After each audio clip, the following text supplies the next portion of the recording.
কিছুদিন আগে আমাদের মাননীয় শিক্ষামন্ত্রী শিক্ষার উদ্দেশ্যে একটি কথা বলছেন যে আজকের যুগের ছেলে মেয়ে নাকি ফার্মের মুরগির মতো হয়ে গেছে, একটু বৃষ্টিতে ভিজলেই তাদের ঠান্ডা লেগে যায়। তা শিক্ষামন্ত্রী এই কথার রসাত্মক দিকটা বাদ দিলেও একজন মেডিকেল প্রফেশনাল হিসেবে একটি প্রশ্ন কিন্তু থেকে যায়। হালকা একটু বৃষ্টিতে ভিজলে বা ঋতু পরিবর্তনের সময় সর্দি কাশি হলে কিংবা মাঝরাতে হঠাৎ গ্যাস্ট্রিকের তীব্র ব্যথা হলে কি আমরা আসলেই সাথে সাথে ফার্মেসি থেকে করা ওষুধ বা অ্যান্টিবায়োটিক খাওয়া শুরু করব? একদমই নয়। আমাদের রান্নাঘরে এমন কিছু উপাদান লুকিয়ে আছে যা অনেক সময় ওষুধের চেয়ে দ্রুত এবং চমৎকার কাজ করে। আজ আমরা জানবো প্রতিদিন অন্তত সাধারণ 3টি শারীরিক সমস্যার এমন কিছু ঘরোয়া চিকিৎসা যা শতভাগ বৈজ্ঞানিক এবং কার্যকরী। আর হ্যাঁ, 3 নম্বর ট্রিকটি আপনার মুখের যে কোনো ব্যথায় ম্যাজিকের মতো কাজ করবে, তাই শেষ পর্যন্ত সাথে থাকুন। প্রথমে আসি গ্যাস্ট্রিকের সমস্যায়, যা আমাদের দেশে ঘরে ঘরে পরিচিত। ভারী বা তৈলাক্ত খাবার খাওয়ার পর যখন বুক জ্বালা পড়া শুরু হয়, সবচেয়ে সহজ সমাধান লুকিয়ে আছে কাঁচা আদা এবং পুদিনা পাতায়। কিন্তু কেন এটা কাজ করে? চিকিৎসা বিজ্ঞানের ভাষায় আদার মধ্যে আছে জিঞ্জিরাল নামক একটি শক্তিশালী উপাদান, যা পাকস্থলীর অতিরিক্ত অ্যাসিড তৈরি হওয়া নিয়ন্ত্রণ করে এবং পেটের ভিতরে প্রদাহ কমায়।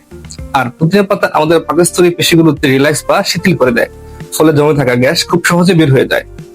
তাহলে এটি কিভাবে খাবেন?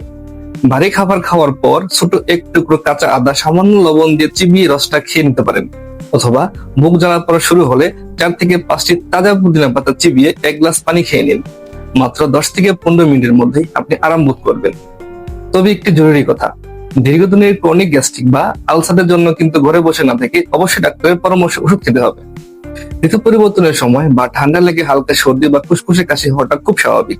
আর এই কাশির জন্য বাজারের সাধারণ কাশি সিরাপের চেয়েও সেরা প্রাকৃতিক ওষুধ হলো মধু এবং কুসুম গরম লবণ পানি। বিজ্ঞান কি বলে? স্বাস্থ্য সংস্থা বা WHO এর একটি অফিসিয়াল গবেষণা দেখা গেছে, শিশুদের রাতের বেলার কাশি কমাতে মধু বাজারের অনেক কাশির সিরাপের চেয়েও বেশি কার্যকর। কারণ মধুর একটি প্রাকৃতিক প্রলেপ তৈরি করার ক্ষমতা আছে, যা গলার ভেতরে ড্রাইনেস বা শুষ্কতা দূর করে। আর লবণ পানি দিয়ে কুলকুচি বা গার্গল করলে গলার ভিতরের ব্যাকটেরিয়া ধ্বংস হয় এবং তরল জমাট বাঁধা শ্লেষ্মা পরিষ্কার হয়ে যায়। নিয়মটি কি? 1 গ্লাস কুসুম গরম পানিতে আধা চামচ লবণ মিশিয়ে দিনে অন্তত 2 থেকে 3 বার ভালো করে গার্গল করুন। আর রাতে ঘুমানোর আগে 1 চামচ খাঁটি মধুর সাথে সামান্য কালো জিরা মিশিয়ে খেয়ে নিন। কাশির কারণে রাতে যাদের ঘুম আসে না, তাদের জন্য এটি দারুণ কাজ করবে। অনেকে জিহ্বায়, মাড়িতে এবং গালে মাঝে মাঝে ছোট ছোট সাদাটে ঘা হয়। চিকিৎসা বিজ্ঞানের ভাষায় যেটাকে আমরা অ্যাপসোফেস আলসার বলি। এই ঘায়ের কারণে ঝাল বা গরম কোনো খাবারই মুখে তোলা যায় না। এটার সবচেয়ে সহজ এবং নিরাপদ ঘরোয়া সমাধান হলো বিশুদ্ধ নারকেল তেল। এটা কিভাবে কাজ করে? খাঁটি নারকেল তেলের মধ্যে রয়েছে লরিক অ্যাসিড, যা একটি শক্তিশালী অ্যান্টিব্যাকটেরিয়াল উপাদান। এটি ঘায়ের ভিতরে জীবাণু ধ্বংস করে এবং সেখানে একটি প্রাকৃতিক সুরক্ষা কবচ তৈরি করে দ্রুত ব্যথা কমিয়ে দেয়। চলুন এটি ব্যবহারের নিয়ম জেনে নিই। সামান্য একটি নারকেল তেল তুলাতে নিয়ে সরাসরি মুখের ঘায়ের উপর লাগিয়ে রাখুন। দিনে 3 থেকে 4 বার এটি করলে ঘায়ের চারপাশে জ্বালা পোড়া কমে যাবে এবং ঘা খুব দ্রুত শুকিয়ে আসবে।